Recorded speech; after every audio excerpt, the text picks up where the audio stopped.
Listo, por favor, les recomiendo a todos. Muy buenos días, ¿cómo están? Los saludo de nuevo, muy buenos días. Espero que se encuentren muy bien. Buenos días. Muy Muy buenos. buenos días, muy buenos días, ¿cómo están todos? Bien, señora. Me alegra verlos, saludarlos. Dios los bendiga. Espero que estén muy bien. Bueno, yo creo que ya vamos a arrancar la presentación. ¿No? Vamos a esperar un minutico más y ya. Listo.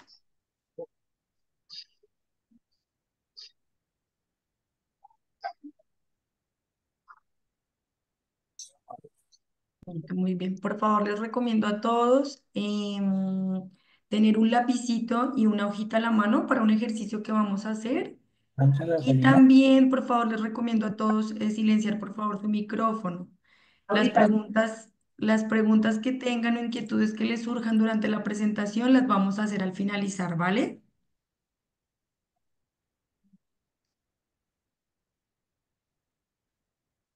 A ver, bueno, ¿me escucharon ahí? ¿Verdad? Esto que se le tapa o llegó. ¿El papel tiene que ser una hoja carta o algo No, pequeño? señora, puede ser una hojita de cuaderno normal, no importa. Ok, Para que tengan por favor a la mano durante la presentación vamos a hacer una serie de ejercicios, entonces para que por favor tengan un lápiz, tengan un lápiz y una hojita a la mano. Puede ser un cuadernito, cualquier hojita, no importa qué hojita sea. vale, vale. Gracias. Listo, con muchísimo gusto. La sala, pérdeme la sala. Por favor, les recomiendo a todos silenciar su micrófono. Les recomiendo silenciar el micrófono. ¿Listo? Muy bien. Por favor, me confirman si ven la presentación.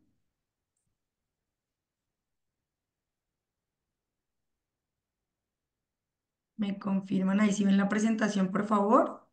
Buenos días. Sí, Zuli, Sí, sí, claro que sí, estoy. Buenos gracias. días, Ajá. sí.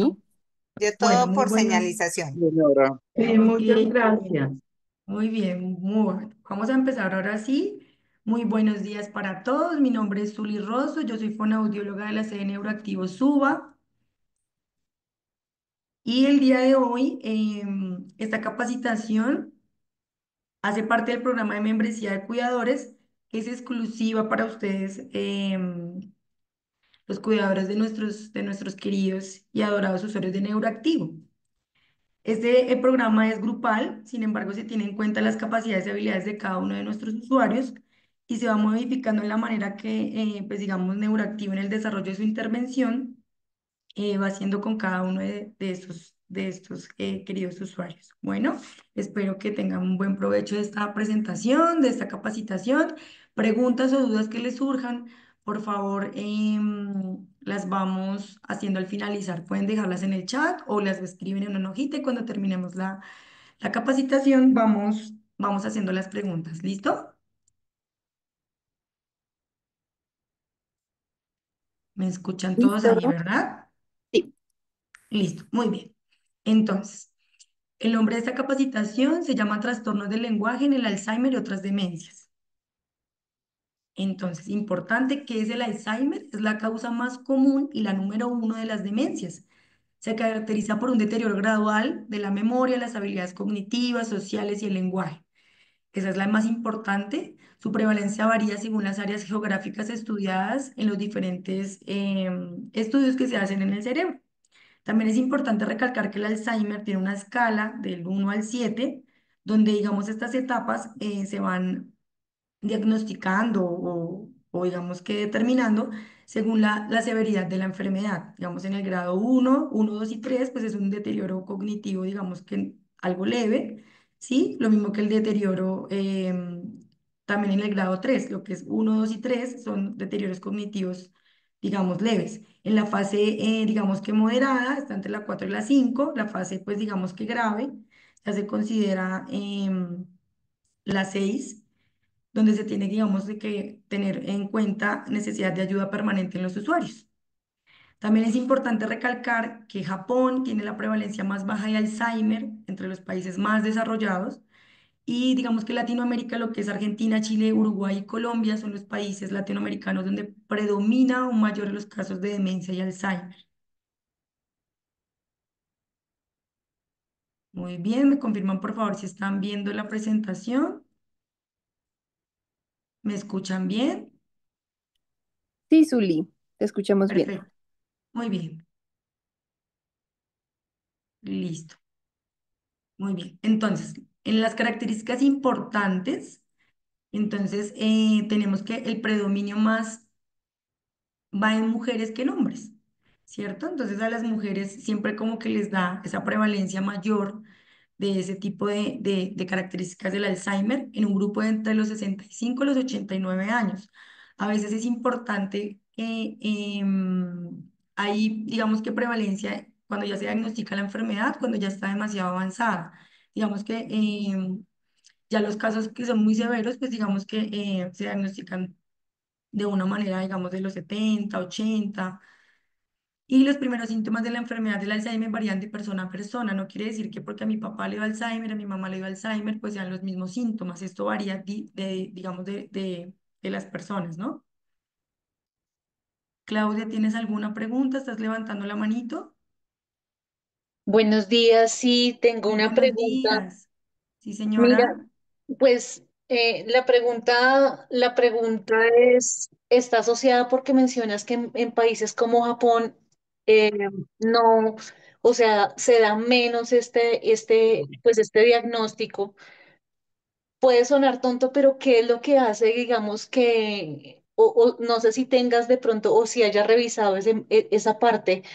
¿Qué hace que ellos tengan menor riesgo a desarrollar el Alzheimer versus, digamos, países como, pues, en Latinoamérica que hay un porcentaje alto de de esta demencia? Listo, bueno, esa pregunta, entonces recuerden por favor que las preguntas que vayamos teniendo las van anotando, por favor, ya puede ser en el chat o en una hojita y al finalizar la presentación les voy resolviendo todas las dudas, ¿vale? Ay, sabes que, discúlpame, es la primera vez que me Tranquila. uno, no Sí, conocía señora. la metodología. Ah, no te preocupes, no te preocupes, tranquila. Pero sí, la pregunta que haces es muy importante, pero entonces ya al finalizar te respondo por qué, ¿vale? Muchas gracias. Vale, a ti, muchísimas gracias. Bueno, entonces digamos que una de las características importantes, que lo que les explicaba, el predominio va más en mujeres que en hombres. En el grupo etario de 65 a 89 años, los primeros síntomas varían de persona a persona. Entonces, siempre que veamos que alguna persona, digamos, dice, no, mi papá tiene Alzheimer, mi mamá tiene Alzheimer, pero digamos a mi papá se ve el deterioro cognitivo más avanzado, mi mamá menos avanzado. Entonces, eso es importante recalcarlo, que eso varía de persona a persona. Es el mismo diagnóstico, pero varía de persona a persona. Es importante también reconocer esos síntomas conductuales como la depresión, el aislamiento social, que ya no quieren hacer cosas, digamos, de compartir en familia, de compartir con su ámbito, digamos que eh, digamos, de la vida diaria, como sus amigos, las personas del común, ¿cierto? Hay cambios de humor, esto es muy importante, esos cambios de humor que están reflejados en ellos, como es la ira, los cambios en el ámbito del sueño, también los trastornos o selectividad alimenticia, dejan de comer algunos cierto tipo de alimentos que ya no quieren comer, digamos que sopas o que no quieren comer la proteína, eso también es uno de los síntomas importantes. La desorientación, entonces que se desorientan en tiempo, lugar, persona, ¿cierto? Entonces ya no recuerdan quién vino a visitarlos, qué comieron ayer, qué día es hoy, en qué año estamos, dónde dejaron las llaves, ¿cierto? Esos son los síntomas, digamos que predominantes en los primeros inicios. También los delirios, entonces eso también, que ellos empiezan a delirar, por ejemplo, dónde estoy, dónde queda mi casa, a desubicarse. ¿Listo? Muy bien.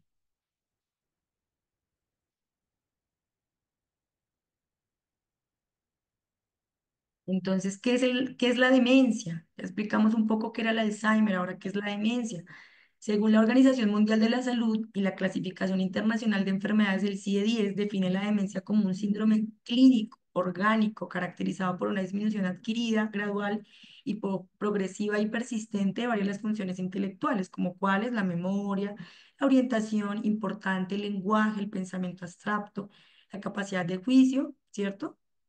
Pero pues en los casos de la demencia no hay una alteración a nivel de la conciencia. Eso es importante también eh, saberlo. Entonces, la clasificación de las demencias, esto es muy importante que le pongamos mucha atención, porque en esta clasificación de las demencias, ¿cierto? Hay asociadas a enfermedades degenerativas, y hay asociadas a enfermedades vasculares, y hay asociadas a otras patologías o a otras enfermedades. Entonces, asociadas a enfermedades degenerativas, digamos que la madre de todas, por decirlo así coloquialmente, es el Alzheimer. El Alzheimer es la primera de las demencias, ¿cierto?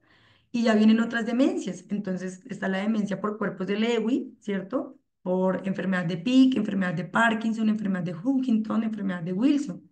Estas demencias, digamos que las de cuerpo de Lewy, constituyen un 15% de las demencias. Su etiología es desconocida, aparece con más frecuencia en varones y las lesiones son similares a las que aparecen en la enfermedad de Parkinson. Los de cuerpos de Lewis, como las de Parkinson, son muy similares, pero su diagnóstico es diferente.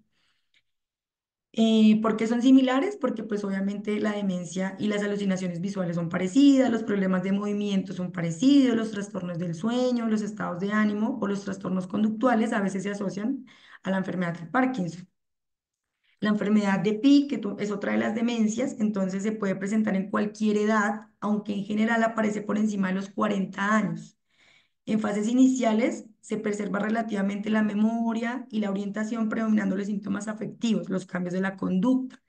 En esta enfermedad de Pick también digamos que se ve una alteración del juicio y la personalidad. Es muy marcada la desinhibición, el mutismo, la reducción del lenguaje, como que empiezan a repetir palabras, la ecolalia, como que, ¿qué estoy haciendo? ¿Dónde estoy? ¿Dónde estoy? ¿Dónde estoy? Esa es una de las enfermedades que, digamos, predomina mucho esta repetición. A veces se vuelven muy apáticos, la falta de flexibilidad mental, los cambios de conducta. Esta enfermedad, digamos que su transcurso va de los 2 a los 5 años de inicio de la enfermedad. La persona puede deteriorarse significativamente hasta su fallecimiento. La enfermedad de Parkinson, entonces, como les explicaba, esta patología hoy en día es considerada la segunda enfermedad neurodegenerativa más prevalente en los adultos mayores, después de la enfermedad del Alzheimer, se da por factores genéticos y también ambientales. ¿Por qué se da por factores genéticos o ambientales? Pues digamos que es por la exposición a contaminación del aire, ciertos pesticidas, otros productos químicos, por tóxicos de la industria, ¿cierto? Pero pues digamos que mucha gente desconoce eso. Los síntomas son muy marcados en esta enfermedad porque se ve mucho la rigidez muscular. En ellos se ve bastante la rigidez muscular, lo que pasa en comparación a la demencia de cuerpos de Lewy. Y digamos que la enfermedad de Huntington, esta enfermedad es una afección hereditaria. Esta enfermedad se hereda. Es caracterizada por una degeneración progresiva en las células nerviosas en ciertas áreas del cerebro. Entonces, ¿cuáles son los síntomas marcados de esta enfermedad? Pues entonces, siempre vemos como los problemas cognitivos, ¿no? Ese deterioro cognitivo, también la parte de problemas emocionales. Y digamos que en la edad adulta puede dominar esta enfermedad entre los 30 a los 50 años, aunque en algunos casos puede manifestarse en la juventud. Vemos casos de jóvenes de 30, 40, personas de, digamos, una edad adulta muy joven, ¿cierto? Donde se les presenta esta enfermedad. También tenemos en las enfermedades degenerativas la enfermedad de Wilson. Esta enfermedad también, esta es a comparación de la de Huntington. La de Huntington es una enfermedad hereditaria, ¿cierto? Y la enfermedad de Wilson es así, es congénita. O sea, quiere decir que esa sí ya viene desde el vientre materno. Es transmitida por una herencia autonómica recesiva. Quiere decir que eso, por tanto, es heredada tanto del padre o puede ser heredada por la madre. Se caracteriza por la acumulación tóxica en el organismo que produce, digamos, cierta afección al hígado o al cerebro. Por eso se considera una enfermedad rara. Y digamos que en estas enfermedades se ve mucho el cansancio, la pérdida de apetito, digamos que la parte de la piel se ve muy afectada también. Bueno, estas van asociadas a las enfermedades degenerativas. Entonces estamos haciendo la clasificación de las demencias, enfermedades degenerativas.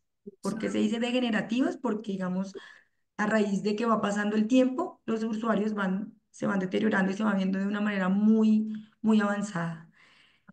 Ya tenemos las demencias por enfermedades vasculares, entonces en estas demencias vemos que está la demencia multiinfarto, las más nombradas enfermedades de Binswanger, vasculitis, ¿cierto? Esas enfermedades vasculares que generan demencia se definen como toda, digamos, enfermedad que se da a nivel cerebral, ¿cierto? Por ejemplo, personas que tienen hipertensión arterial alta, que no tienen un control adecuado, pueden generar una demencia. ¿Cierto? ¿Por qué? Porque los factores de riesgo vasculares pues son, digamos, predominantes. Por eso es importante que personas que tengan hipertensión arterial se cuiden mucho, tengan una hipertensión arterial controlada. Buenos días para todas las personas que van ingresando. Muy buenos días. Muy buenos días para todos los que van ingresando. Estamos haciendo una clasificación de las demencias. Muy bien, entonces estábamos hablando de las enfermedades asociadas a las demencias, enfermedades degenerativas y vamos a la explicación de las enfermedades por demencias vasculares. Muy bien, entonces, ¿por qué también se pueden generar demencias? Se pueden generar demencias asociadas a enfermedades ¿Qué pasa? infecciosas. Para ponerse el blue jean, por favor. Le dije Por que favor, recomiendo a todos. ahora también es peligroso esto. Camino, no arrastre los pies, por Dios. Muy bien, listo. Entonces, en la clasificación de las demencias asociadas a otros factores, tenemos las asociadas a infecciones, ¿cierto? Infecciones, por ejemplo, como cuáles, como el SIDA puede generar una demencia, también las traumáticas, que pueden generarse por accidentes automovilísticos, traumatismo cráneoencefálicos, también están las de origen metabólico, que por ejemplo las de origen metabólico son personas que tienen diabetes, enfermedades renales, hipotiroidismo, deficiencia de la vitamina B1, B6, B12, la vitamina E, ¿cierto? Esas son de origen metabólico. Y las tóxicas, entonces, que también pueden generar una demencia, por ejemplo, personas que han consumido alcohol de manera crónica, que han estado expuestos en sus trabajos a metales pesados como el plomo, el arsenio, el estaño, el mercurio, el magnesio. Esto también, digamos que personas que han trabajado por el largo de su vida en la industria con este tipo de metales, pues pueden generar también un tipo de demencia.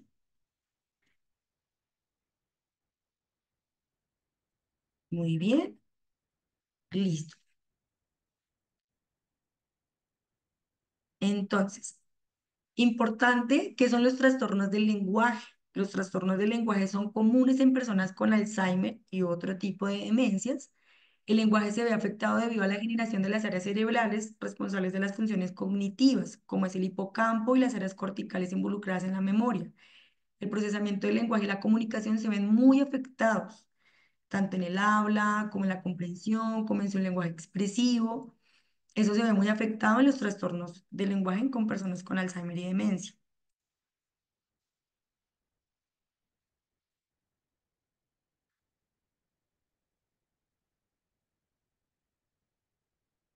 Entonces, ¿cuáles son esos signos de alarma de un trastorno del lenguaje que tenemos que tener muy presentes para identificar problemas, para concentrarse cuando ellos ya dejan de hacer cierto tipo de actividades, ¿cierto? Pero entonces no solamente que uno les diga, por ejemplo, vamos a desgranar estas arvejas. Entonces ya ellos no saben qué es lo que están haciendo ni desde el inicio ni hasta el fin. Dificultad para completar tareas diarias, entonces ya no saben dónde dejaron los zapatos, dónde queda el baño, confusión con el tiempo, lugar y espacio, no se ubican, digamos qué día es hoy, qué año es, qué comieron ayer, quién vino a visitarlos en la mañana. Dificultades visuales, entonces ya se empieza a ver que ellos ya perciben las cosas de manera diferente, cambios en el estado de ánimos es muy importante, ya se empiezan a poner un poco irritables, ya no se les puede hablar o decir algo porque ya sienten que los están gritando. lenguaje poco fluido o incoherente, entonces ya se empieza a ver que su lenguaje a veces es muy nulo o empiezan a responder solamente con palabras, ¿cierto? O con sílabas, afectaciones a nivel de la parte lógico-matemática, también se ve afectado que entonces ya, digamos, uno les dice, bueno, ¿cuánto es 5 más 8? Ya no dicen la respuesta, sino dicen otro número diferente. En la parte lectoescrita, esto es muy importante, ya empiezan a perder esa habilidad de agarrar el lápiz, de escribir, de leer, ya se pierde, se confunden en las palabras que están leyendo o escribiendo. Muy bien, ¿cuáles son los trastornos del lenguaje? Entonces, los trastornos del lenguaje que tenemos más asociados es la afasia, digamos que esta también es una de las pilares de todas. La afasia, ¿por qué? Porque es una alteración del lenguaje comprensivo y expresivo. Altera tanto la parte comprensiva, cuando uno les está explicando algo, pues se altera esa parte comprensiva. Puede que ellos puedan responder, pero no comprenden lo que se les está diciendo, ¿cierto? O también viceversa. Dicen cosas de una manera coherente, pero en su lenguaje comprensivo, eh, disculpen, ¿me escuchan ahí, por favor? Sí, Sí, se Sí, escucha señora. claro sí, y señor. muy claro. Señora, sí, Sí, señor. señora.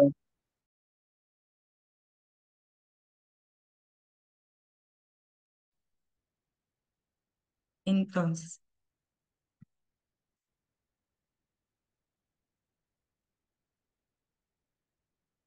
entonces les explicaba que la afasia es una de las enfermedades, de los trastornos del lenguaje más predominantes, ¿verdad? Porque es una alteración significativa del lenguaje comprensivo o expresivo.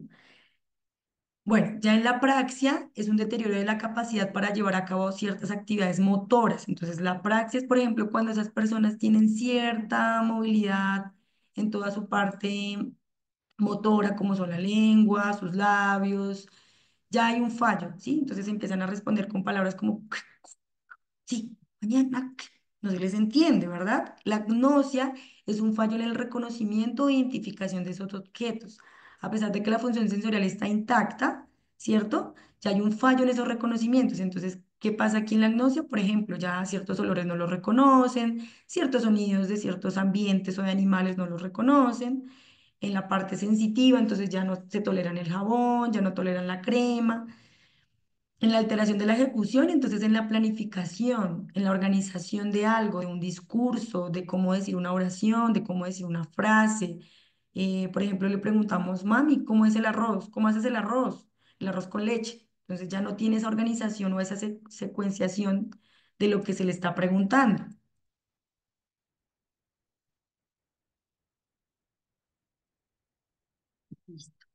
Entonces, ¿cuáles son los otros trastornos del lenguaje? También tenemos la disartria, que es la dificultad para articular las palabras que se asocia con esa debilidad muscular en los órganos del habla, entonces en lengua, en labios.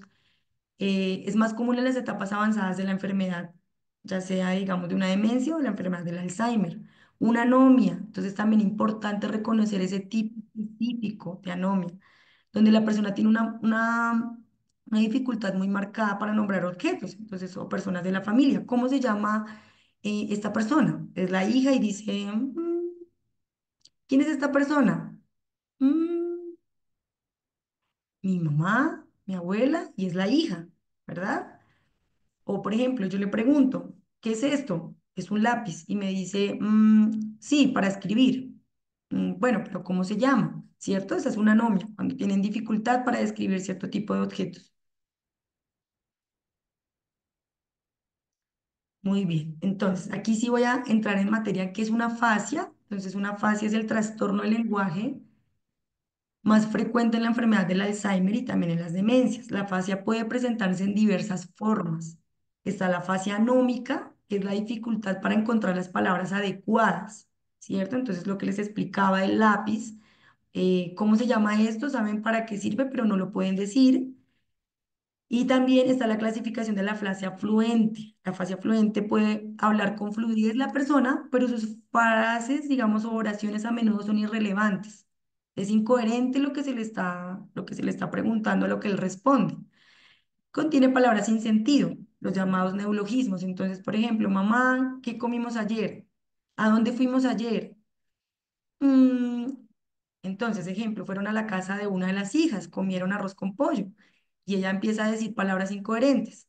Ayer, al parque, la vecina, creo. Sí, sí. Entonces sus frases son son con una fluidez notable, pero entonces es incoherente lo que están diciendo. En la fascia no fluente, entonces digamos que este tipo de dificultades a producir palabras de manera coherente, digamos que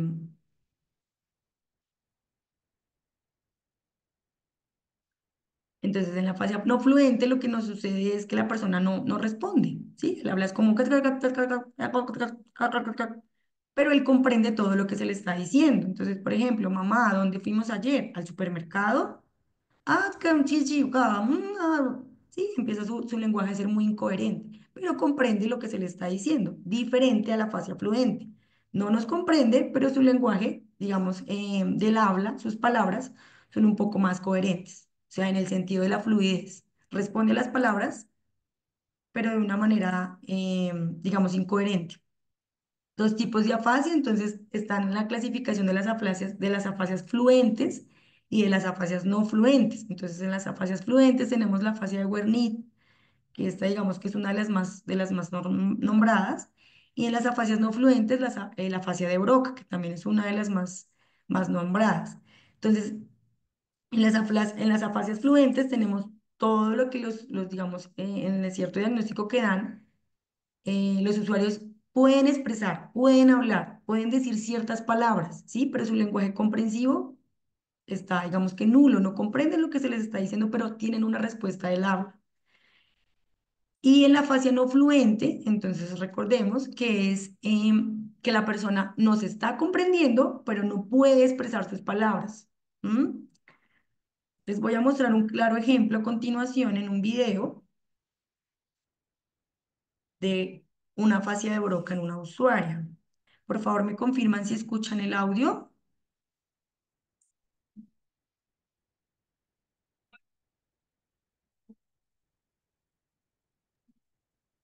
No se escucha el audio. No ¿No se se oye. escucha el audio? No se escucha. Listo. Regálame un segundito, por favor.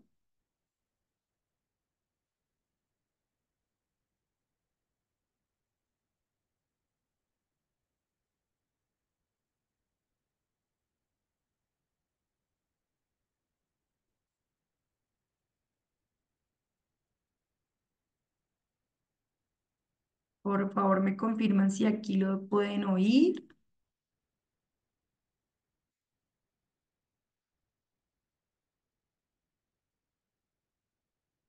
No, no se escucha. No, hasta ahora está cargando, No, entonces, es por que favor, todavía no está presentando. me confirman ahí, por favor. No, Todavía no se no, está presentando el video. No se está escuchando. ¿Ahí no se escucha? Sí, No, sí se está y video escuchando. tampoco. Se Sí, se escucha escucha muy muy Voy pasito, a pero se devolver, bajito. por escucha. favor. Este es un caso de una fascia de Broca. ¿Listo? Entonces, aquí lo que vamos a ver en este caso es la expresión oral, ¿cierto? Es nada fluida, dificultad para esa fluidez verbal, pero su comprensión está intacta. ¿Listo? Zuli, no hay imagen.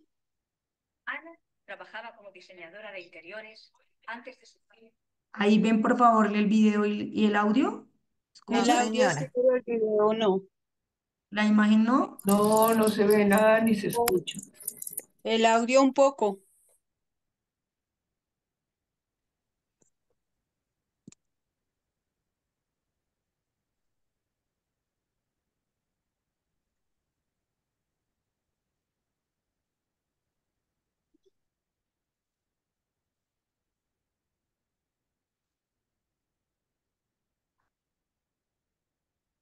Ahí alcanzan a escuchar.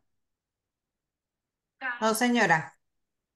Ni se No ¿No? ve está ni se saliendo ni escucha. audio ni sonido, Exacto, no hay audio ni video. ni video. Bueno. Tal vez tienes que compartir el video desde otra pestaña, porque ahorita vemos es la presentación. No sé si tengas el video desde otra pestaña que puedas compartirlo. Y lo tengo desde el reproductor del computador, pero no, Pero al inicio sí lo proyectaste, doctora Zulí. Entonces no entiendo por qué ahora no se deja ver. el inicio sí se...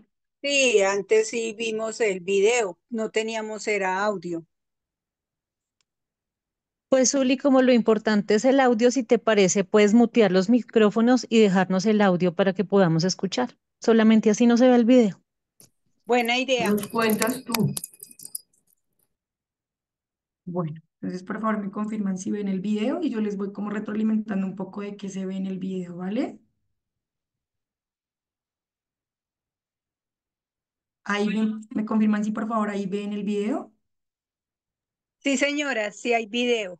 Pero no se escucha. Sí lo vemos, pero no se escucha.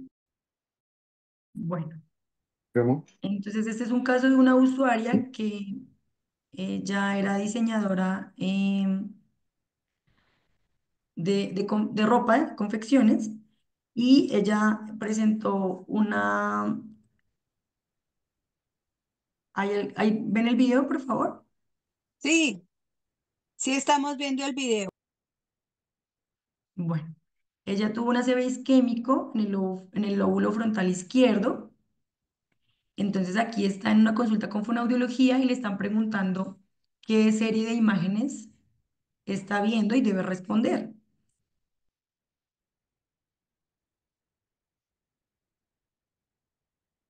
Ahí está haciendo una vocalización de la imagen que le están presentando.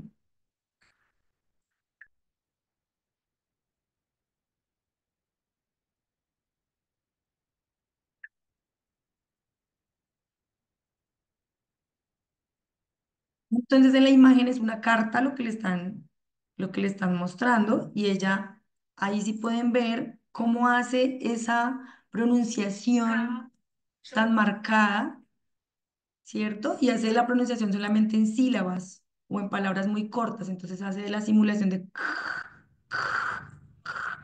Se nota cómo está arrastrando, digamos, esa parte muscular en su lengua para hacer la pronunciación.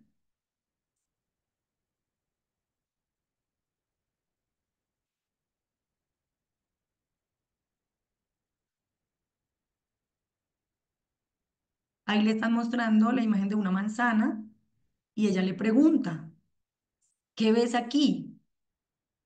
Y ella dice que es una patata, patata, y ella le replica, es una manzana.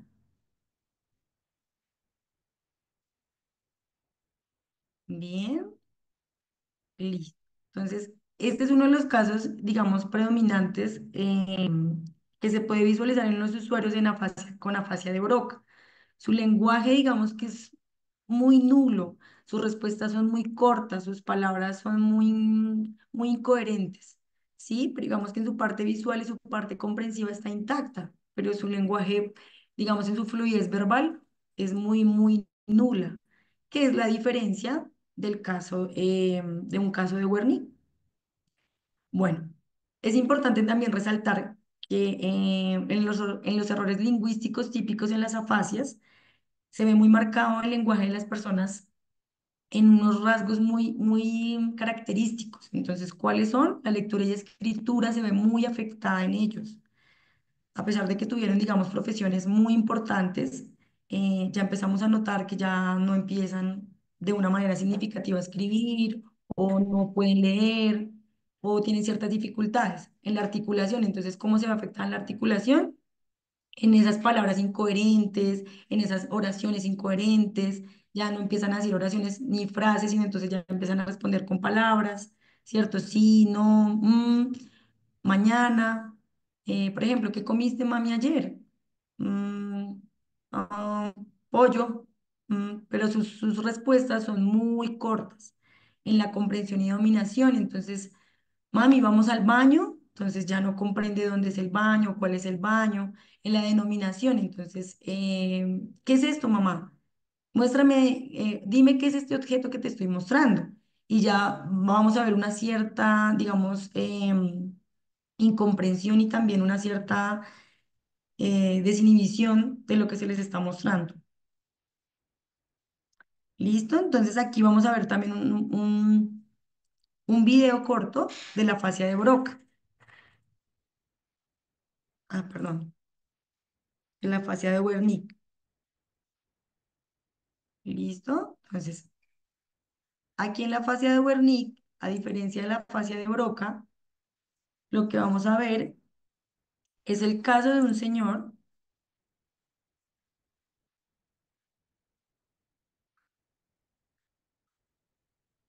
¿Le puedes decir a Vanessa, por favor? Listo. ¿Me escuchan ahí? Qué pena. Sí, ahí te escuchamos. Vale, muchas gracias. No se escucha.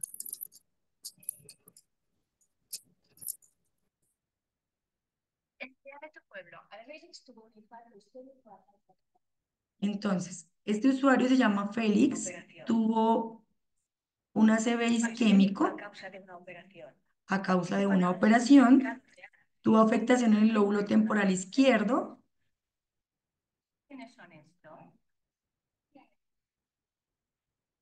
Y ahí la fonoaudióloga le está preguntando qué ve en la imagen. Digamos que tiene una entonación correcta en su discurso.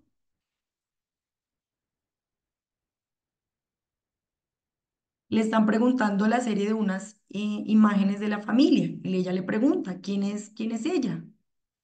¿Cómo se llama ella? ¿Cómo se llama tu hija? Y él empieza a decir,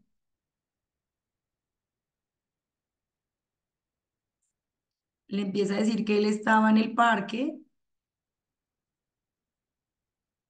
Ella le pregunta, dime el nombre de tu hija. ¿Reconoces a esta persona que está aquí?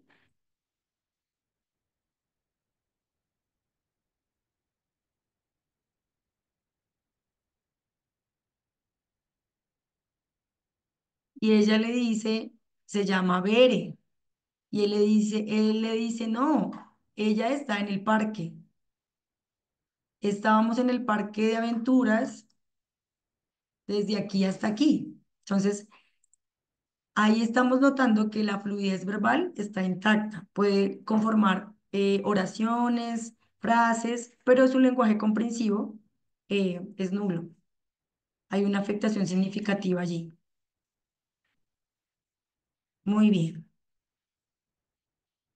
Listo. ¿Todos me escuchan ahí? Por favor, ¿me confirman? Sí, señora. Muy Claro. bien. Vamos a hacer una actividad pequeñita, ¿vale? Entonces, en esta actividad lo que quiero es que alguna persona voluntariamente diga este trabalenguas de manera, primero lo vamos a hacer de una manera pausada y luego lo vamos a hacer de una manera muy rápida. ¿Listo? Entonces, por favor, voy a elegir a alguien aquí, o lo quieren hacer de manera voluntaria, o elijo a alguien aquí, un participante. Sí, elige a alguien. Elige tú. Listo, muy bien. Entonces, Dali Linares, por favor, vas a decir el trabalenguas.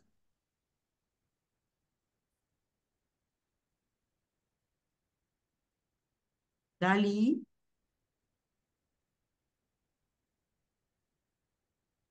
Señora, qué pena, me cogió en otra tarea.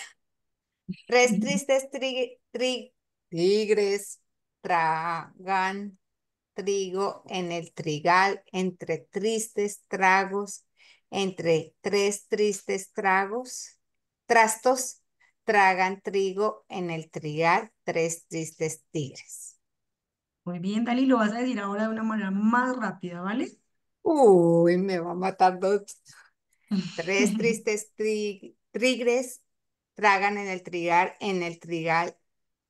perdón, tres tristes tigres tragaban trigo en el trigal, entre tres tristes trastos, en el tres tristes trastos tragaban trigo en el trigal tres tristes tigres.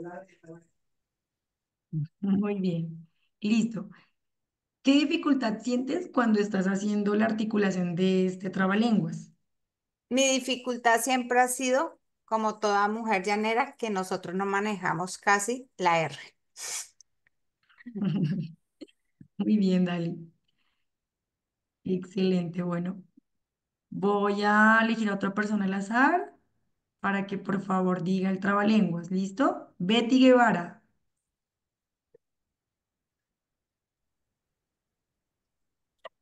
Tres tristes tigres tragaban trigo en un trigal en tres tristes trastos. En tres tristes trastos tragaban trigo en un trigal, tres tristes tigres. Muy bien. Ahora lo vas a decir de una manera más rápida. Tres tristes tigres tragaban trigo en un trigal en tres tristes trastos. En tres tristes trastos tragaban trigo en un trigal, tres tristes tigres. Muy bien, excelente. Y voy a escoger otra persona.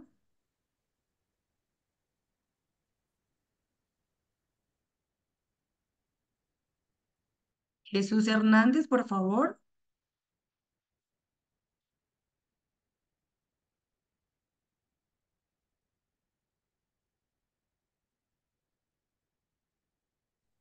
¿Aló? Sí, señor. Sí, Jesús Hernán, perdón, Jesús Hernán. sí, cómo no. Tres tristes tigres tragaban trigo en un trigal en tres tristes trastos. En tres tristes trastos tragaban trigo en un trigal, tres tristes tigres. Excelente. Por favor, lo vas a decir de una manera más rápida. Ok.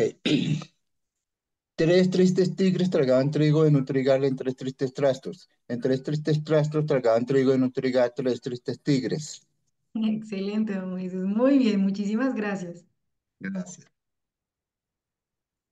Listo.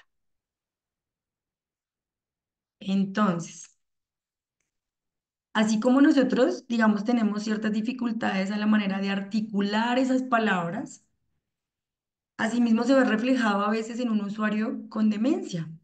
Si a nosotros digamos que no tenemos o no presentamos nada a nivel neurológico, ellos con un diagnóstico a nivel neurológico, como es la enfermedad neurodegenerativa del Alzheimer y alguna demencia, se ve muy significativo que ellos al leer repliquen alguna palabra de manera coherente, ya sea que la lean o que la escriban. Es dificultoso. Listo, muy bien. Entonces, aquí voy a explicarles un poco qué es una disartria.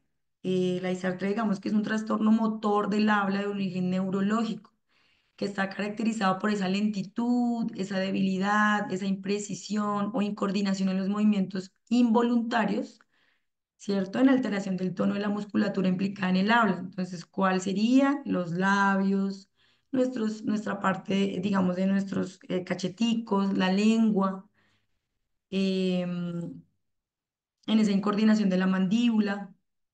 Y pues, digamos que en consecuencia el erizarte se implica una alteración en el nivel de la articulación de esas palabras.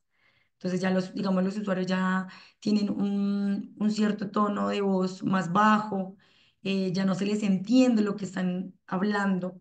Entonces, por ejemplo, yo le puedo preguntar, mami, ¿qué estás viendo en la televisión? Entonces va a decir, muñeco. Digamos que esa alteración del lenguaje se ve muy marcado porque ya esa incoordinación de los movimientos se pronuncia en esa quietud, quietud en la lengua, quietud en sus labios, ya sea una debilidad, ya sea por una hipotonía o una hipertonía, ¿cierto?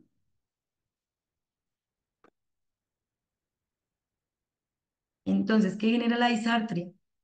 De acuerdo a la edad de inicio de las disartrias, puede ser congénitas o adquiridas a cualquier tipo de edad, de acuerdo a la etiología de origen del problema motor, que puede deberse a un trastorno vascular, traumático, infeccioso, neoplásico, metabólico, degenerativo, psicógeno. Digamos que puede generar una disartria, entonces una parálisis cerebral, que esto se ve muy, digamos que muy marcado en los niños, un traumatismo cráneoencefálico, un accidente cerebrovascular puede generar también una disartria, enfermedades neurodegenerativas, como por ejemplo el Alzheimer, el Parkinson, que esas, digamos que son muy marcadas, la enfermedad de Huntington, la enfermedad de Pick también, que se ve muy, digamos, específico en estas enfermedades, la disartria. En la esclerosis lateral amiotrófica también se ve la disartria muy marcada en la esclerosis múltiple, que son usuarios que uno ve que su habla es muy lentificada, que responden de manera, ya sea por sílabas o también solo por palabras, no forman una oración, no forman una frase, no tienen una conversación coherente, ni tampoco fluida. Entonces, ¿qué procesos se afectan en la disartria? Procesos motores básicos del habla, como la respiración, ya no tienen una respiración adecuada, su postura es inadecuada para el movimiento, digamos, o la precisión de esos movimientos del habla, en la resonancia, en la articulación, entonces en los labios, en su lengua, en su mandíbula, esa imprecisión ya se ve muy descoordinada, en la proxodia, entonces en esa manera, en cómo es mi tono de voz para articular cierto tipo de palabras. También se ven afectados los componentes funcionales de la naturalidad del habla, como esa velocidad, ¿sí? Como esa imprecisión de decir las palabras, esa incomprensibilidad a veces para poder decir un discurso. Por ejemplo, yo le puedo decir, mami, vamos a ir al supermercado, ¿quieres algo de comer? ¿Quieres algo que te apetece? Entonces ya dice, supermercado, empiezan a repetir las palabras, pero entonces ya se les escucha de una manera muy baja, muy incoherente.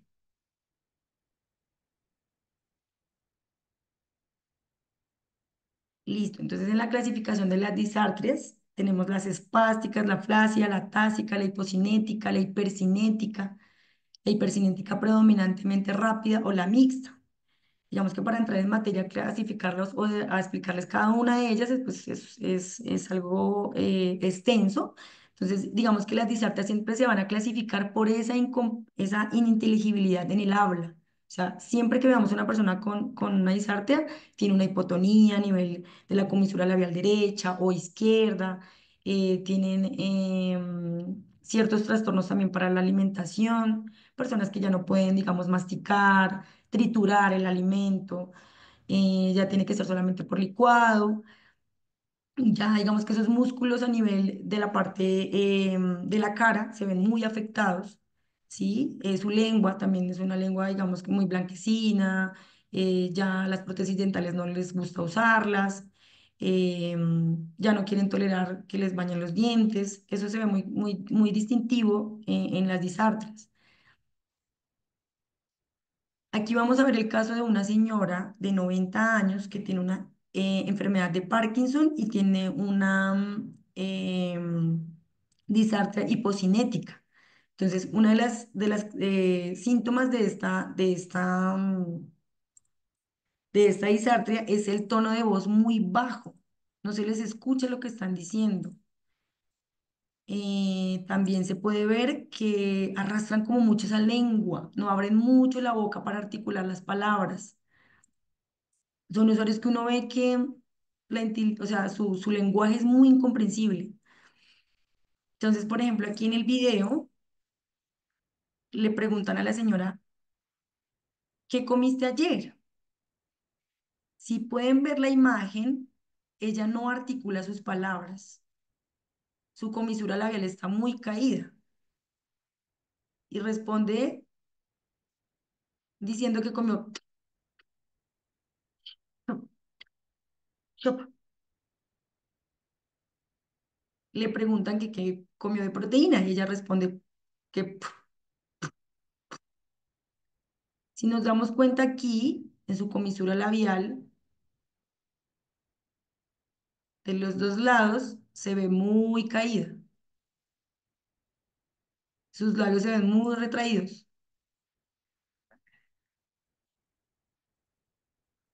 y no hace una articulación adecuada de las palabras.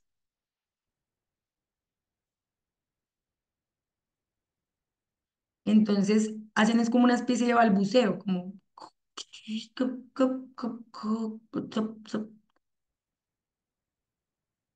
Y esta disartria se ve muy marcada en los usuarios con enfermedades de Parkinson, de PIP, de Huntington y en tal caso también en enfermedad como el Alzheimer en etapas severas.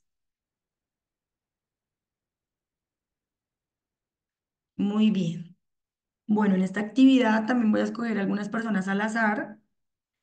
Entonces, en esta actividad lo que vamos a hacer es que primero vamos a leer eh, desde amarillo hasta naranja y luego lo vamos a decir por color. Entonces, ejemplo, amarillo, azul, naranja, negro, rojo, verde, morado, amarillo, rojo. Y luego vamos a decir el color. Verde, rojo, azul, amarillo, rojo, negro. ¿Listo? Entonces voy a escoger aquí una persona al azar.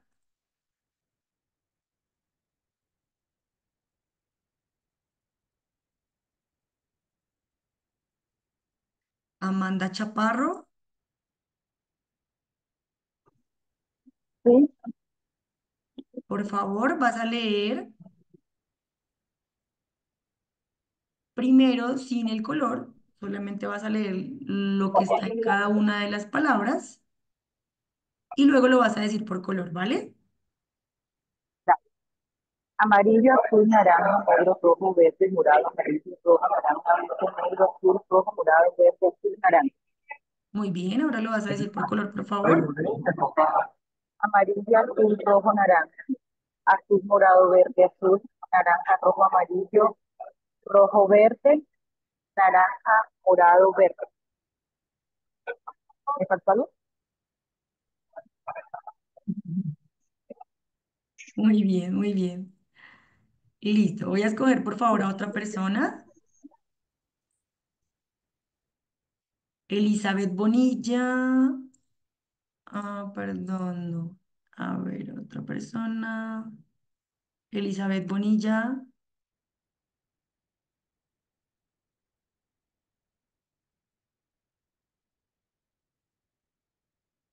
Bueno, voy a escoger otra persona. Carmen Zaforero. Señora, ¿sí me Mm, escucha? sí, señora. Amarillo, azul, naranja, negro, rojo, verde, morado, amarillo, rojo, naranja, verde, negro, azul, rojo, morado, verde, azul, naranja.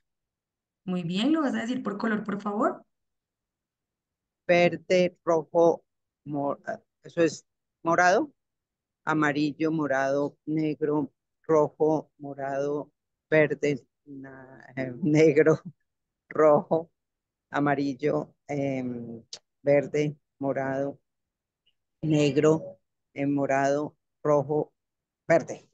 Así que no acabo. Excelente. Muy bien. Excelente, Carmenza, muy bien. Listo, voy a escoger otra persona.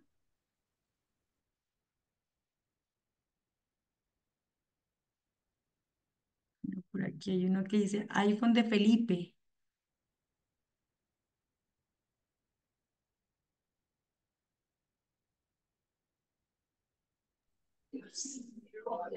Ya me escuchan. ¿Me escuchan? Felipe, ¿me escucha? Sí, Sí, señor. señor. Bueno, primero por palabra y luego por color. Excelente, Amarillo, sí, azul, señor. naranja, negro, rojo, verde, morado, amarillo, rojo, naranja, verde, negro, azul, rojo, morado, verde, azul, naranja. Muy Ahora por bien. color. Sí, señor. Verde, rojo, azul, amarillo, azul, negro, rojo, azul, verde, negro, rojo, amarillo, verde, azul, negro, azul, rojo, verde. Excelente, muy bien, muchas gracias. Listo, voy a escoger la última persona. Oscar Hernando Avellaneda.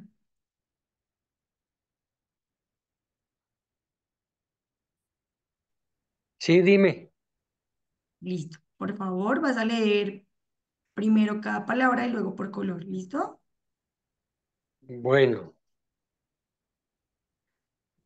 Leo, de una vez, ¿no? Amarillo.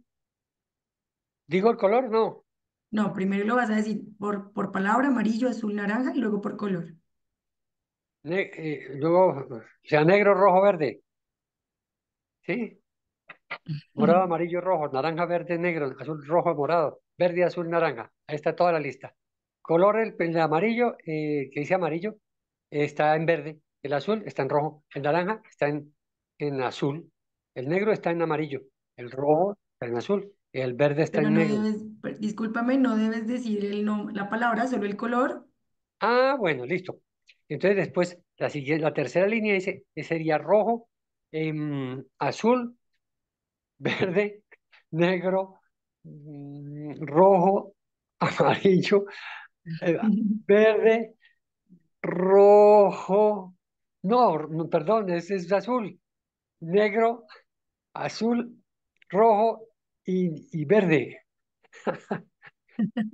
Excelente. Muy bien. Con este ejercicio lo que quiero que observemos es esa dificultad, ¿verdad? Que se nos da al leer, pues para leer es muy sencillo, pero ya cuando es con el color es diferente. Algo Sí. así similar pasa con nuestros queridos usuarios. Ellos a veces no identifican esos colores, ¿verdad? Entonces hay esa percepción a nivel visual o tanto sensorial o táctil o, bueno, olfativa, que hace que esa percepción en cierta medida se deteriore. ¿Listo? Muy Así bien. es. Bueno, en esta actividad, entonces también voy a escoger 4 personas que van a decir estos 2 trabalenguas, pero necesito que lo hagan de una manera muy rápida. ¿Listo? Listo. Entonces voy a escoger aquí Nancy Tibaquira. Es que Yo, ¿cuál digo? por la distancia. Nancy. Hola, hola. ¿Me Hola, muy escuchan? buenos días. ¿Cómo estás? Buenos días para todos y todas. ¿Digo el primero? Sí, señora, por favor, el primero y el segundo. Ah, bueno, de momento, listo. Silencio. Pablito clavó un clavito en la calva de un calvito. En la calva de un calvito clavó un clavito Pablito. Pamplinoso Pepe Peblo, una pebla pamplónica de plomo, pliego un papel. Sí, Pepe Peblo. La pepla es pamplinónica, plepla, el papel plegó de plomo, Pepe Peblo, pamplinoso. Qué pena el último que no. Excelente. Muy bien, Nancy, excelente. Muchas gracias. Gracias. Listo. Voy a escoger otra persona.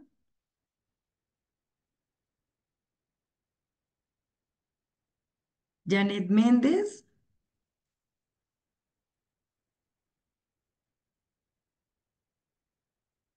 Sí, va. Janet, Hola, ¿cómo ¿me estás? oyes? Buenos días. Buenos días. Pablito clavó un clavito en la calva de un calvito. En la calva de un calvito clavó un clavito Pablito. Pamplinoso Pepe Peplo, una plepla pamplónica de plomo, plegó un papel. Sí, Pepe Peplo, la pepla es pamplónica plepla. El papel plegó de plomo, Pepe Peplo, pamplinoso. Uy, Excelente, Janet. Muy bien, muchas gracias. Listo. Voy a escoger las 2 últimas personas.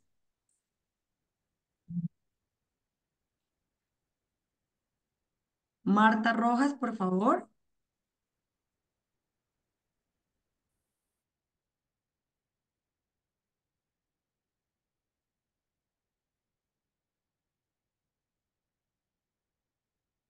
Marta Rojas.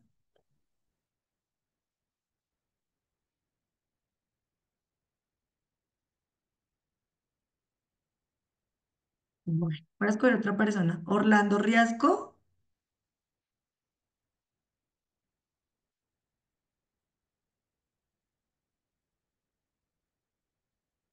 Orlando.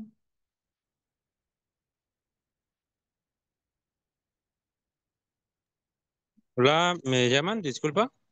Sí, señor. ¿Cómo Ah, estás? ya, Buenos listo. días. Lo voy a leer, ¿no? Sí, señor, por favor, los dos. Ahí me disculparán la bulla, es que estoy en la calle, pero Tranquilo. Pablito clavó un clavito en la calva de un calvito. En la calva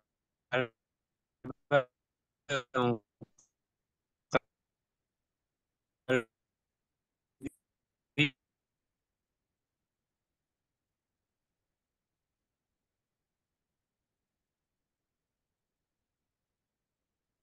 Creo que se fue. Clavo, un clavito, Pablito. Una plepa, ¿verdad? Ya lo leí, no sé si es que creo que tengo problemas con el internet. Sí, Bueno, la muchísimas señal gracias, es don buena. Eduardo. Muchas gracias. Dale. Listo. Voy a escoger la última persona y continuamos, ¿vale?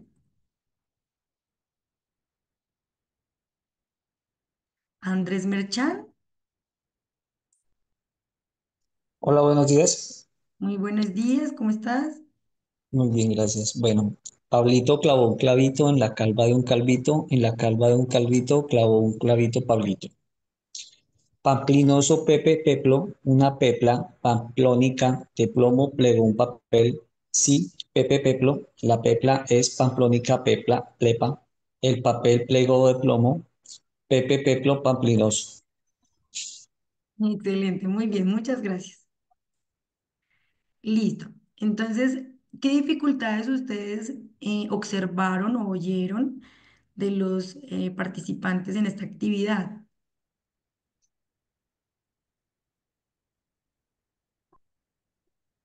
Yo, yo creo que la lectura, la lectura del segundo párrafo, del segunda sección, digámoslo así, Ujú. ¿Qué se te dificultó? La P. como la pronunciación. Muy bien, la pronunciación, ¿cierto? ¿Qué más ustedes bueno, observaron, escucharon de los Que hubo, participantes? que hubo deseos de leer muy rápido y hubo que se comieron palabras, o sea, no las leyeron completas, entonces de pronto fue como en la agilidad de intentar decirlo rápido, hubo omisión de algunas palabras. Muy bien, sí, señora. ¿Quién más? Son palabras que uno usualmente no utiliza al leerlas. Excelente. Por ejemplo, están las combinaciones seguidas, ple, plo, uno no las utiliza, entonces hay confusión porque al leer uno siempre trata de imaginar las cosas. Entonces ahí se presenta en ese momento que uno está leyendo la dificultad. Sí, señora, eso es verdad. Entonces, digamos que para esa articulación de las palabras, estos ejercicios, ¿por qué se los puse? Porque quiero que también nos pongamos en un poquito en los zapatos de nuestros queridos usuarios, ¿verdad? Es ver que a veces ellos no es porque no puedan o no quieran articular las palabras, a veces les exigimos, di esto, ¿cómo se llama esto? ¿Qué hiciste ayer? Y en ellos hay una respuesta vaga, o sea, nula. Ellos siempre van a responder con sílabas, con palabras, pero no con frases o oraciones como en una conversación fluida, ¿verdad? Entonces, a veces la exigencia también hace que ellos, en cierta medida, que se lo vamos a ver un poquito más adelante, dejen de hablar. ¿M? Porque esa frustración también hace que no exista ese lenguaje coherente en ellos. Si para nosotros es dificultoso, imagínense para ellos, que hay algo a nivel neurológico. ¿M? Muy bien. Muchas gracias a todos los que participaron. Listo. Entonces, en los trastornos del lenguaje de origen cerebeloso, que se ve allí? Esa afectación del procesamiento cognoscitivo, esa afectación en las funciones lingüísticas, la lectura, la escritura, los trastornos de la gramática, ¿cierto? De cómo ordenar esas palabras al momento de escribir, esa fluidez verbal que no se ve digamos, en cierta medida en ellos, esa prosodia, esa entonación de esas palabras, esa respiración inadecuada que vemos muy marcada en ellos. Entonces, en trastornos del lenguaje oral, vemos la alexia. Entonces, ¿qué es la alexia? Se refiere a una alteración en la lectura y puede definirse simplemente como una pérdida parcial o total en la capacidad para leer. Esto siempre se va a resultar por una lesión cerebral. Entonces, son usuarios que, por ejemplo, van a leer, pero sí, no expresan esas palabras que están viendo, que están observando. Entonces, por ejemplo, les pongo a leer una oración. La casa de mi perro es de color gris. Entonces ellos empiezan a leer de una manera muy silábica. La, sa, que, mi, ¿sí? Empiezan a omitir o a sustituir en esa lectura ciertas letras o ciertas sílabas. En la lexia verbal, entonces, ya se ve la implicidad de la capacidad para leer esas palabras en voz alta, ¿cierto? Para esa comprensión, porque uno les puede poner un texto para que lo lean para ellos y que nos den la comprensión de lo que entendieron, pero en la lexia verbal lo que se ve es que ni lo pueden hacer en voz alta, ni comprenden lo que se les está mostrando, ¿cierto? Entonces es como esa ceguera a las palabras. Eh, digamos que se puede también, digamos que comparar con la dislexia, ¿cierto? Que la dislexia se da en niños, pero también es la que se da también en la dislexia adquirida, porque está la dislexia del desarrollo que se da en niños y la dislexia que se da ya en la parte, perdón, la dislexia del desarrollo que se da en niños y la dislexia adquirida que ya se da en adultos. Entonces, en la dislexia en adultos, ¿cómo se ve? La dislexia es un trastorno de aprendizaje que afecta la capacidad de la persona tanto para leer como para escribir, ya sean letras o números, ¿cierto? Entonces, es como ellos no pueden organizar esas letras tanto para escribir. Por ejemplo, yo le digo, mamá, escríbeme aquí qué día es hoy, o escribe tu nombre. Ya uno empieza a ver ciertos errores ortográficos, empieza a ver que confunden la S con el 5 o hacen la S al revés, la D con la B. em, Eso es muy notorio, digamos, en la dislexia, cuando es de manera adquirida. En la grafía, entonces, esa es la pérdida parcial o total en la capacidad de producir ese lenguaje escrito. ¿Cierto? Entonces ya se ve que, por ejemplo, yo le digo, escríbeme el día de la semana. Entonces ya ellos uno va a ver en los escritos unos garabatos, va a ver, digamos que ya no hacen esa parte de direccional del texto, sino que ya se suben al texto desde arriba hacia abajo, ya empiezan a escribir. Entonces ya uno ve que hay esa capacidad de pérdida en ellos. Entonces aquí les traigo un ejemplo de en ese lenguaje escrito, ¿cierto? Cómo ellos visualizarían la imagen. Entonces, por ejemplo, en la primera imagen, en esta que parece como montañitas, es así como ellos ven las letras al momento de leerlas, ¿cierto? Por eso es que no hay una comprensión del texto, porque ellos ven esas letras corridas, no las ven direccional, sino que las ven corridas. También aquí, digamos, en esta el tablero, en donde están las vocales, era lo que les decía, que se ve como ese garabateo, ¿cierto? Esa incoherencia en el escrito. Ya uno empieza a ver que, por ejemplo, en una oración hay muchos que escriben, entonces ya se empiezan a omitir letras, a sustituir letras, empiezan a combinar letras con números, ¿cierto? Entonces uno ya se empieza a ver que hay un trastorno a nivel del lenguaje en la parte lectoescrita. Entonces, hay otros trastornos también del lenguaje, como la calculia. Por ejemplo, yo le puedo poner a hacer a realizar una operación matemática sencilla. Y ya uno ve que puede ser una operación de 5 más 3, pero no la hace, no ponen el 8 sino que ponen, por ejemplo, un 1, un 0, porque a nivel neurológico hay una afectación que restringe la realización de esas operaciones matemáticas. Entonces, a veces la exigencia, mamá, pero porque si tú sabes que 1 más 3, él te puede responder. Tú le puedes decir, ¿cuánto es 3 más 2? 5. Pero al momento de escribirlo, no lo va a hacer.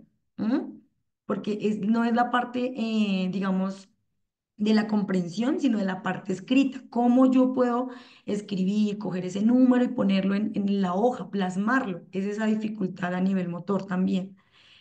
En la agnosia, entonces, la pérdida de la capacidad para transformar las sensaciones simples en percepciones propiamente dichas. Entonces, por ejemplo, que el individuo, a pesar de tener, digamos que ver bien, escuchar bien, de sentir bien, pues no percibe lo que está mirando, oliendo, sintiendo. Entonces, por ejemplo, aquí yo trabajo mucho con ellos la parte sensitiva, les aplico espuma de afeitar. Entonces les digo, vamos a aplicarnos esta espuma en las manos y en los brazos y díganme qué sienten, a qué olor se les asemeja.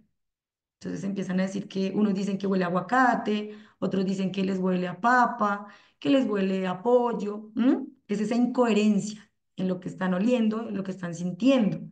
Entonces también es importante en las agnosias, que es toda la parte sensitiva, toda la parte de los sentidos, el tacto, el gusto, el olfato, el oído, la visión, se ve afectado, por ejemplo, en que también ustedes en casa les pueden decir, mamá, ¿qué color es este? Entonces ellos van a decir, el color es verde y ellos dicen amarillo. Mamá, ¿de qué fruta bueno, este banano, ¿de qué color es? Azul, pero ellos, obviamente uno sabe que es amarillo, pero ellos lo ven de otro color, es esa percepción a nivel, digamos, auditivo. Entonces, por ejemplo, escuchan el sonido de un gato y dicen que es el sonido de un perro. O, por ejemplo, escuchan el sonido de un instrumento musical, por ejemplo, el piano, y dicen que es una guitarra. ¿M? Pero puede que su parte auditiva esté muy bien, su parte visual esté muy bien, pero es esa percepción, ¿sí? Por ejemplo, en los olores olfativos. Entonces, uno les puede pasar un plato de comida con una carne frita y ellos van a decir, no les puede preguntar, ¿qué te huele esto? O un jugo, un aroma, una crema. Y ellos te van a responder con otra palabra que no sea la que están, digamos, del objeto o de la cosa que están oliendo. Aquí en esta de la agnosia es algo muy importante y es que también en las demencias y en el Alzheimer se ve muy distintivo esa pérdida de apetito, ¿cierto? Que entonces ya ellos ya no quieren comer o que son muy selectivos, que ya no quieren la sopa o solamente quieren sopa, ya no quieren la proteína, ya no quieren masticar, ya no quieren las verduras. Lo que hacen muchos es que agarran la cuchara, cogen el alimento y lo escupen. ¿M? Ya digamos ciertas bebidas o jugos ya no la toleran, ¿sí? Pero entonces esto no es, y digamos que la frustración muchas veces es, mamá, ¿por qué no comes? Tienes que comer, y si no, entonces te vas a enfermar. El frustrarlos de esta manera repetitivamente diciéndoles que se van a enfermar o que tienen que comer, hace que ellos empiecen también a sentir ese rechazo. Entonces, entre más les digamos, entre más les insistamos, pues va a haber un rechazo significativo en que entonces ya no va a querer la proteína o el seco, sino lo que va a querer es solo sopa, o en el caso total, ninguna de las dos. Y va a pedir solamente jugo o agua. Entonces, importante aquí no insistirles, no insistirles, no insistirles, no ser tan constantemente en decirles, vamos a comer, tienes que comer, ven, te parto esto, o ven, te licuo esto. Entonces, algo que sí se hace particular y que digamos aquí yo como recomendación siempre lo digo es el licuado. Hacerles un licuado con su proteína, una sopita con todo incluido para que puedan tener una mejor alimentación. Listo. Muy bien. Entonces, otros trastornos también del lenguaje que vemos muy marcado en ellos es la prosopagnosia. Entonces, es esa ceguera facial, esa dificultad para reconocer quién los está, por ejemplo, visitando. Entonces, por ejemplo, mamá, ¿tú recuerdas quién es ella? Mamá, ¿tú recuerdas quién vino a visitarte? Por ejemplo, llega una visita a la casa y puede ser un hijo que va a visitarla. Mami, mira, ella es Claudia. Y ella la ve y no la reconoce. No distingue esa parte facial, ¿cierto? Pero no es porque no quieran, sino porque hay un trastorno a nivel, digamos, neurológico. Listo. Entonces, otros trastornos del lenguaje, lo que les estaba explicando anteriormente, es el mutismo selectivo. Entonces, aquí se ve muy marcado en ellos que dejan de hablar. Entonces empieza uno a decir, mi mamá, ¿por qué no habla? Pero mi mamá ayer estaba hablando bien, ella solamente está diciendo palabras y sílabas. Entonces, aquí hay algo muy importante y es que ellos no es porque quieran o dejen de hablar de sí porque sí, sino porque hay algo también a nivel emocional, ¿cierto? A veces, pues digamos, nosotros nos cargamos de tanta cosa en la casa y le exigimos, le exigimos, le exigimos y ellos de un momento a otro dejan de hacerlo, ¿sí? Por angustia, por niveles de estrés, por niveles de ansiedad. em, digamos, de otro tipo de cosas a nivel familiar que hacen que ellos en un momento ya no quieran hablar más. Entonces uno les puede preguntar, mamá, ¿cómo amaneció hoy? Papá, ¿cómo está hoy? ¿Qué hizo? ¿Qué comió? ¿Y fue neuroactivo? ¿Y qué hizo allá? ¿Qué actividades? Y no responden, ¿sí? Pero simplemente es por el hecho de que hay otras cosas a nivel psicológico que afectan eh, de una manera repentina en ellos, es el lenguaje. Listo, importante. Entonces, ¿cuál es el rol del fonoaudiólogo en toda la intervención y en todo lo que se realiza con el adulto mayor con Alzheimer y otras demencias? Entonces, es importante, el fonoaudiólogo tiene un papel muy primordial en la atención, en la evaluación, en el diagnóstico, en el tratamiento, en la intervención, en la educación y esa consejería que se le dan tanto a los familiares como a los usuarios, ¿cierto? Entonces, uno puede, digamos que, no diagnosticar, sino hacer como un tamizaje previo a si una persona tiene o no una demencia o Alzheimer. ¿M? Entonces uno puede decir, posiblemente mi papá o su papá, el usuario, puede tener esto, pero eso siempre son con otro tipo de pruebas que le hace un neuropsicólogo, un neuropsiquiatra, que son los que hacen el diagnóstico más específico.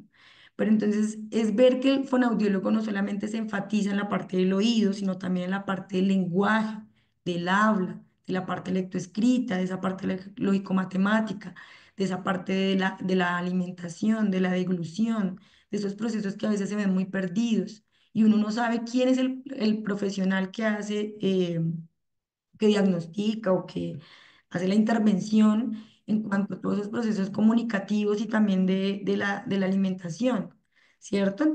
Entonces es importante también saber que el fonoaudiólogo puede darles una base, digamos que primordial para saber cómo pueden llevar a cabo todas estas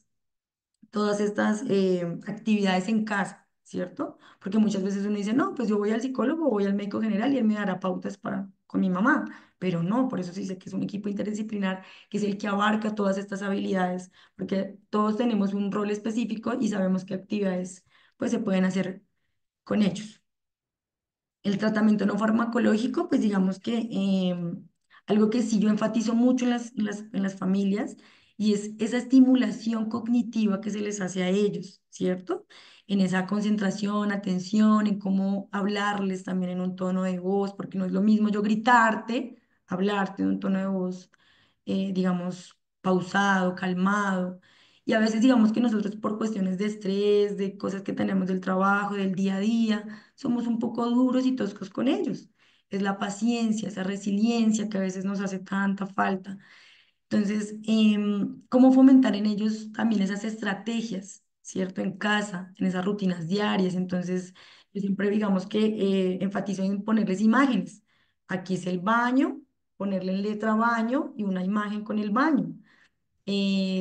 Por ejemplo, la cocina, poner elementos de cocina y cocina.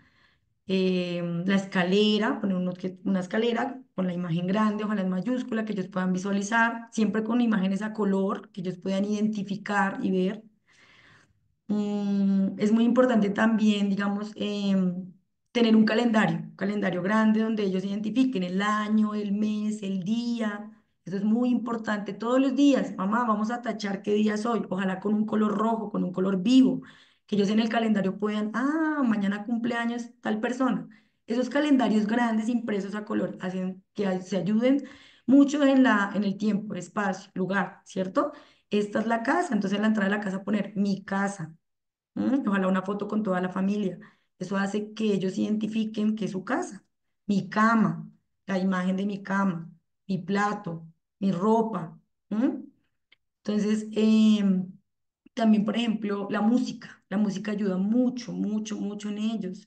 Ponerles música clásica, La música estilizada pues es la que no tiene letra. Esa música para ellos es muy importante. Mamá, vamos a poner una canción de Pastor López y vamos a bailar, incentivarlos a también a que esa movilidad no se pierdan ellos, no estar todo el día al frente de un televisor, todo el día sentados, sino motivarlos a esas actividades. También pueden hacer actividades de integración sensorial. ¿Cuáles serían? Por ejemplo, pueden hacer gelatina. Mamá, vamos a meter las manos aquí. Vamos a meter los pies aquí. Mamá, hoy te voy a aplicar esta crema en las manos y les ponen lentejas, que sientan las lentejas. O mamá, traje este chocolate. Le esparcen chocolate en toda la parte de la boca, de los labios. ¿Listo, mamá? Vamos, toma, cómete este chocolate.